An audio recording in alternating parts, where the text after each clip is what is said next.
Welcome to the Productivity Podcast. This is the first in a series of 3 with our friends at Quinix Workforce Management and Concrete. And I'm delighted to say for all 3, we're going to be joined by Sammy Walton and Dan Collette.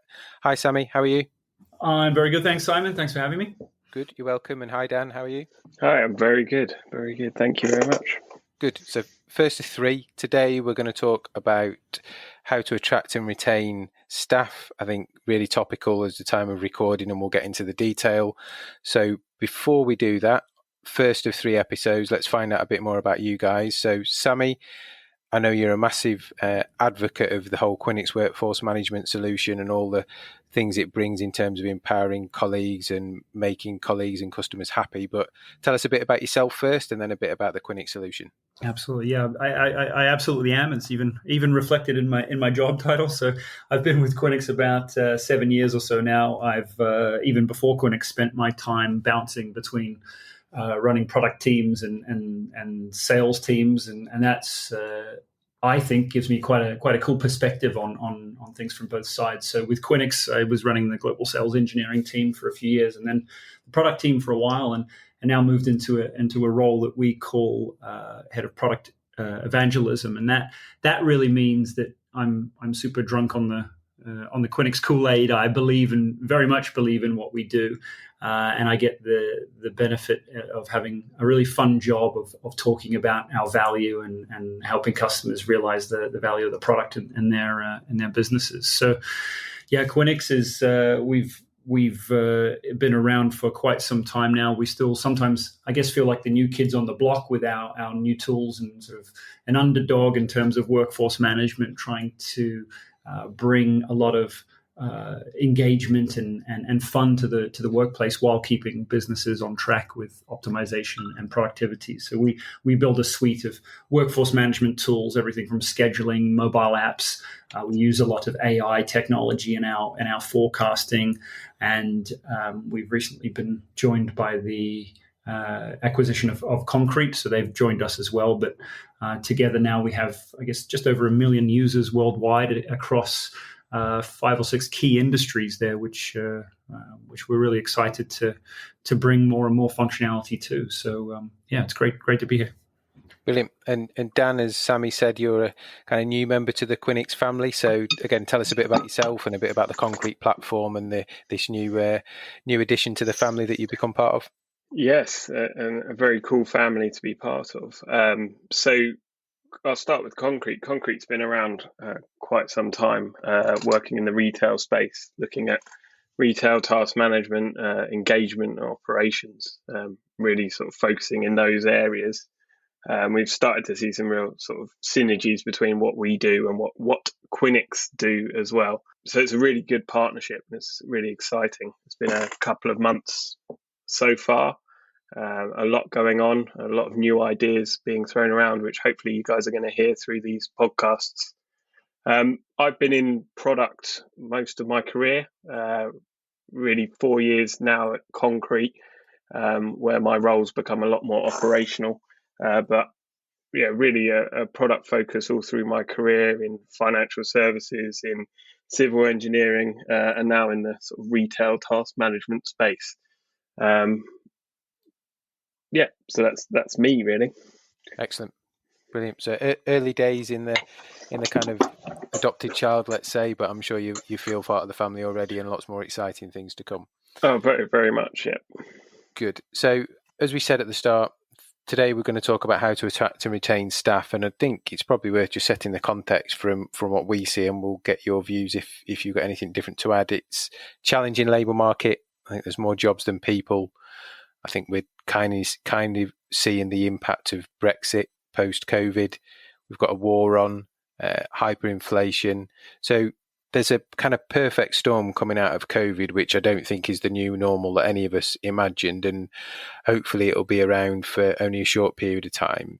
But everybody, whether that be retailers, hospitality, certainly here at Rethink we are, I'm sure you guys at Quinix are really struggling to attract top talent and then keep that talent, because there's kind of a bidding war going on in terms of salary and benefits in the market, which, reading the papers this current weekend, probably, and I agree with, isn't sustainable. that will only go so far, and then it starts to become self-fulfilling.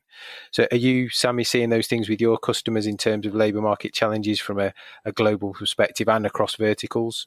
Yeah, absolutely. It's something that's affected us all, and in a way, the situation we find ourselves in now, and our customers find ourselves in, is sort of a really good time for workforce management technology, I guess, because it's starting to highlight a lot of problems in the industry, in different industries, different types of problems that we believe technology can help bring a lot of respite to as well. And I think workforce management as a whole is moving into this sort of new chapter that requires businesses to manage their workforce in different ways.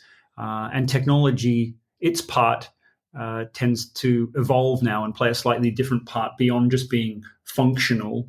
I think it starts to focus on some of the soft abilities as well. So I really believe that technology has a strong part to play in both attracting staff to want to come and work for a business and enabling those staff to work while they're at the business, and making sure that they feel alignment between their values and the business values, and they feel like there is opportunity inside the workplace and they can interact and engage with the business using technology in really key ways. So we're definitely seeing it across all the industries we work with. It's definitely a global issue, but every industry tends to have its own spin on that issue or those issues, and therefore we need to look at different tools that can help bring some respite to those different industries. Absolutely. I think we'll come on to kind of some of those topics in terms of other benefits and how that could be addressed in terms of the wider package other than just pay. And Dan, again, from a customer point of view, a client point of view, you've seen those same trends. Clearly, I think probably plays into task management as well, in terms of I might need to be a lot more structured in the way I organise my people and day, because there might not be as many of them because we're short-staffed, or covering other stores because they're short-staffed. There's that whole ways of working, which I think it's starting to challenge. Very much so. What we're seeing is stores or locations really wanting to understand the work that needs to be done at the right time. And I think this is where we start to see this really wonderful relationship between task management, engagement, and workforce management. They really start to complement each other in a really nice way. Excellent. And Sammy, I think there's an easy option to all this, isn't it? Is I just pay people more. So actually, I'll just go and outbid everybody on the market to get the best people for my stores, warehouse, call centre, job done. I'm slightly nervous about that approach because I'm not sure it's sustainable, and I think there's a real risk on the company side and the colleague side from doing that. Do you agree? Yeah. I mean, it's a nice thought that you could just throw money at the problem and have it resolved, but I think that in some cases you're going to find businesses just cannot afford to throw money at the problem. They cannot afford to just start paying people more, and on the back of that, it also affects inflation as well. So if everyone was to do that, we're going to see inflation take a big spike, more so than it has already. So actually, the other point to make on that is we do a lot of surveys ourselves annually. We call it the State of the Deskless Workforce, and we work with a lot of other companies like Forrester and Gartner to gather information and do some market research, and the data tends to suggest that money is not the top driver for retaining staff. People leave businesses more often than not for reasons not associated to how much they're being paid, but for reasons such as engagement or negativity in the workplace, or they don't like their manager, or they don't believe in what the company is doing. They don't feel like they're making a change, and they don't feel like the business values the work that they do. So yeah, I mean, if you throw money at the problem, if you can afford to, you may still not be able to drive engagement and productivity all the way up to a place where it's working for the business. I would instead sort of think about how can you apply tools for your employees to look at some extra benefits And some of those benefits might even include the technology for how they interact with the business, the schedule, how they get to work, what they do at work, but also how they get access to the money that they've already earned as well. So you don't necessarily have to pay more to add flexibility for employees' finances. I think to add to that as well, we're seeing almost a generational shift now. It's no longer is the status and the job title I have a massive driving factor of people looking for work. Flexibility, I think, is well up there with what people want out of their career. I think the COVID pandemic showed that. All of us that were fortunate to work in the office just took our computers home one day, and people looked at that and said, well, actually, that's quite a nice way of working. This flexibility I have to take my kids to school, to go to the doctors when I need to, is actually a real benefit and something that I'll aspire to do. So that flexibility is a big change. The other thing is the purpose behind what I'm doing. I want to do meaningful things. I want to achieve things, and giving people tools that enable flexibility and purpose are a real driver from both Quinix and Concrete. Yeah, it's interesting, isn't it? Because you've got that whole piece, as Sammy said, around pay, and I think the stats that have been around for quite a while, I think if you give someone a pay increase because they were going to leave, they roughly only stay for the next 3 to 6 months anyway, because, again, back to your point, Sammy, those underlying issues are masked for a short period of time, but if you're not changing the purpose or the ways of working, they just shine through, and it irritated me before, and it'll irritate me again, but you're paying me slightly more to be irritated. Yeah, exactly right.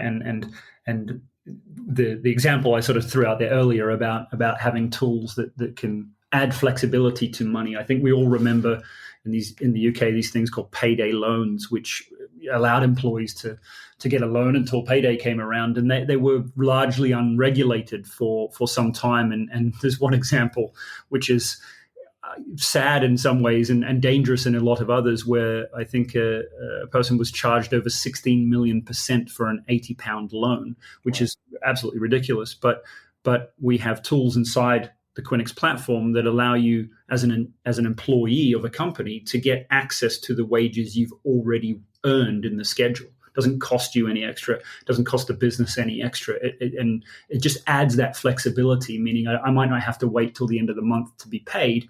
I can get my car fixed after 2 weeks and pull that money out and get the car fixed so I can continue to get to work. And that's a big benefit. It reduces stress from my work-life balance in that instance. And you talked around some other softer benefits that maybe out there. And Dan, I think you mentioned upskilling,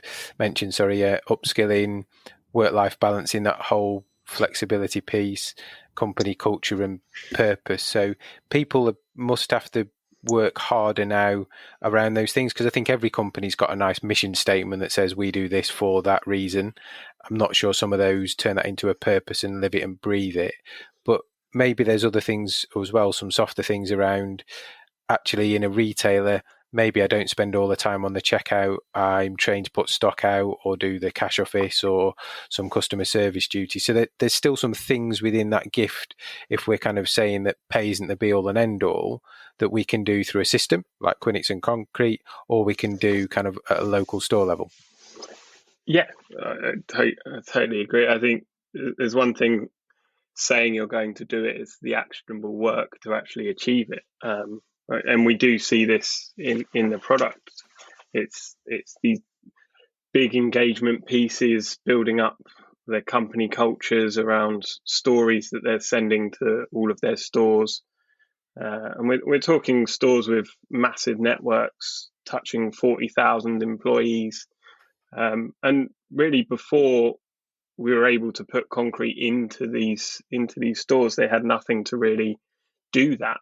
And that's huge, really. You're saying that you want to engage and empower your people. You want to share your culture across what is the world, but you don't actually have the tools to deliver it. And for us, that's where we step in, is we can actually be there to be the outlet for people to talk, to people to engage. And it doesn't always have to be about work. It can be about the barbecue I had last weekend. It can be pictures of my dog. It's stuff there to build relationships. And as humans, that's what we are. We are social creatures, and we often lose that. And the bigger the companies that we get, the more disparate the workforce, the harder that becomes. So we need to build tools to adapt to that. And that's really where we're starting to see our product growing and this relationship with Quinix growing over time. I think you raise a really good point there as well, Dan, about flexibility means different things to different businesses and different things to each of their individual employees. And really one of the things that we should be doing as employers is asking the employees, what does flexibility mean to them? What are they seeking? Because if we don't ask the question, we just risk throwing potential solutions at the problem, which turn out not to be solutions, and maybe in the worst case start to aggravate the problem.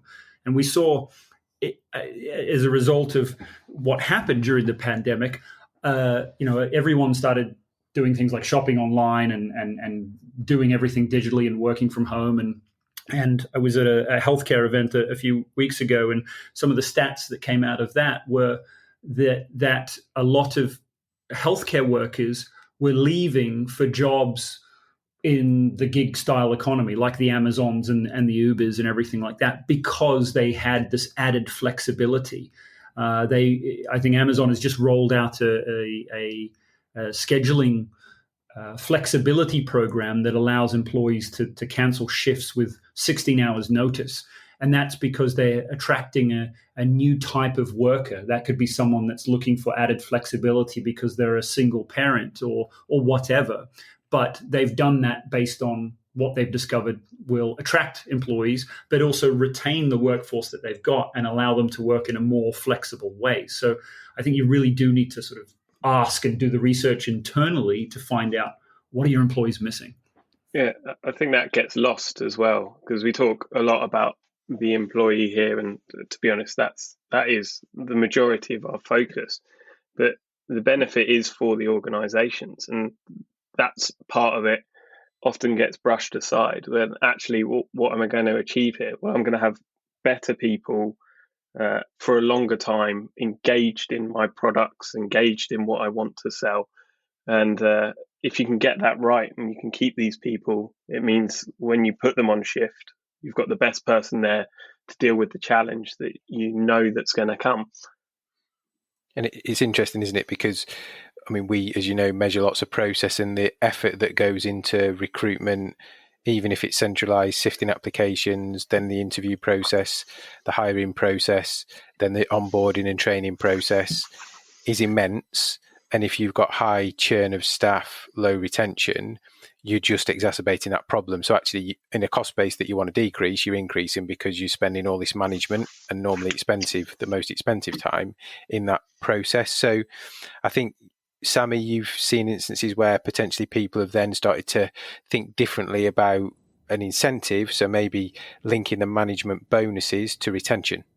Yep. Absolutely. So again, when we say about asking staff and thinking differently as asking your workforce what it is that they're seeking and thinking differently as a business, a lot of research suggests that, as we said earlier, people want to take pride in what they do. They're looking for that career opportunity, or there might even be an opportunity that they're looking for to work elsewhere in the business, not just build on where they are now. So there are things that have come to light from businesses doing all kinds of initiatives, like, as you said, linking managers' bonuses to employee retention. That could be one way of looking at it. There was a story that was circulating a few years ago in businesses I was working with, where a manager had a reputation, a senior manager had this reputation for letting the manager below him go, as in firing him, if they had come to him saying, I need to let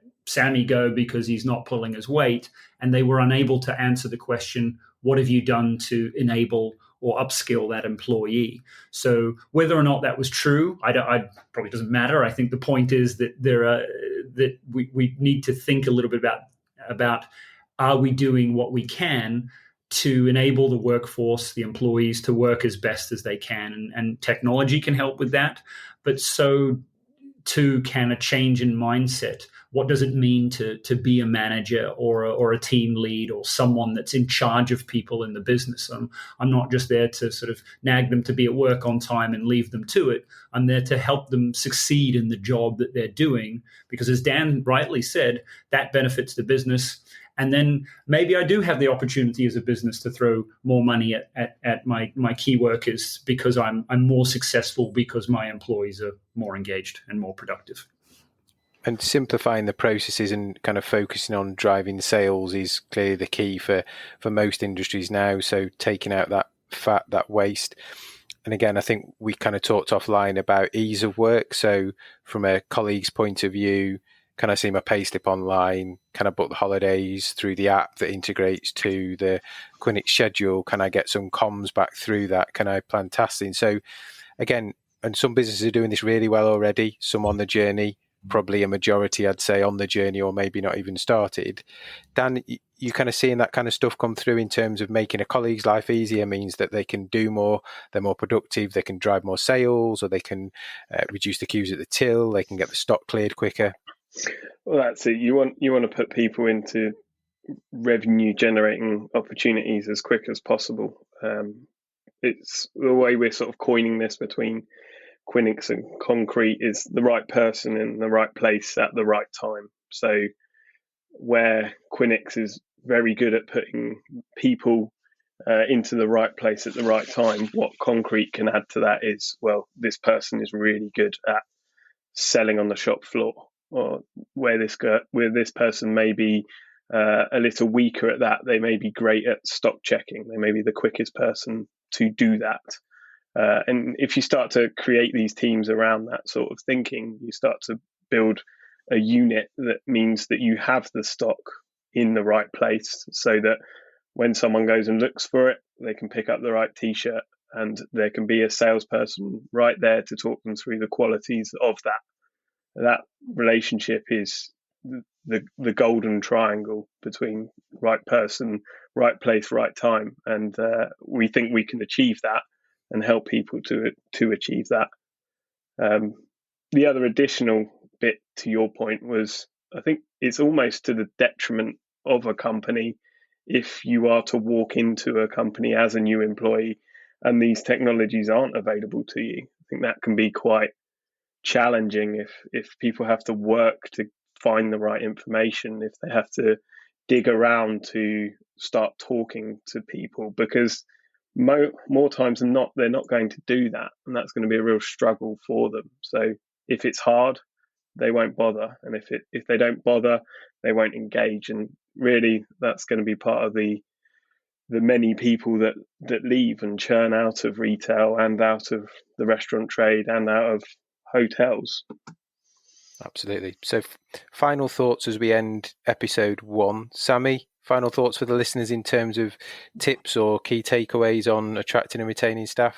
Yeah, I think the key things for me are certainly around, as a continuation on Dan's point, if you've got tools in place that lower the barrier of entry to obtaining those staff members, but also how those staff members you currently have interact with the business. Something as simple as swapping a shift or getting my pay slip or communicating with my manager, that tends to have a positive effect, because as you attract staff, as you try to attract staff and you're telling them about the workplace, or their potential new colleagues are talking to them about the workplace as well, they can feed off that energy, off that high engagement and productivity. So it really starts sort of in-house and has this effect, that sort of infectious effect to those that you want to attract as well. And we are no longer in a world where we're only trying to attract staff members that are really keen on the industry I'm working in, or that they've gone to university and studied for. We see this all over the place, that employees believe, and rightly so for the most part, that their skills are transferable between workplaces. And someone that might have worked in healthcare is now working for Amazon or Uber or vice versa. So are we looking for the type of staff in the right place? Are we speaking the right sort of language to attract them, to connect their values and what's important to them with what the business is trying to do? And I think finally, I would just say start to think of the labor pool slightly differently. I don't have to have a full set of contracted staff if I've got access to a bigger, more flexible labor pool. It doesn't mean that they're less engaged or less able to do the job necessarily. So it's time to start thinking differently, and technology like Quinnox can enable that for you, and at the very least have conversations like this to talk to you about what we see other businesses doing and what might work for you. So think outside the box, I think, is the way to leave it. Brilliant. Love that. Dan, anything to add to Sammy's points?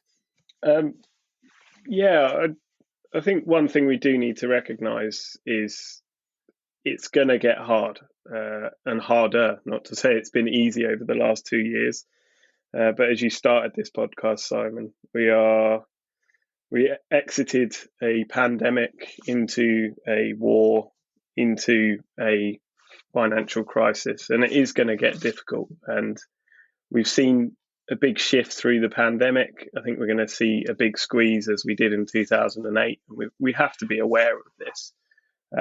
But from 2008, we can learn a lot. We can look at what people did and what successful companies did through that, and really ask, well, how did they survive? How did they excel? The high street looks very different nowadays than it did in 2006. So let's look and learn from that. And really, that is about engaging people. It is about adapting what we do and how we do it. And like we've discussed before, it's not just paying. It's not just looking for how much I can get the best people for. It's really, how can I get people in, engage them and keep them here so that they can excel and really start to re-professionalize some of these industries. Really, what's coming isn't doom and gloom all over, though. There is still money there. There will still be money there. People will want to buy products. People will want to go out and spend. But what people will do is start to shop around, and they'll go to your competitors and they will go and look around and look for the best product that's there, and they'll still pay for it. But you just need to make sure that when they're willing to pay for it, you have the right people there to capitalize on that. The quality of your staff really matter and will really matter in the future.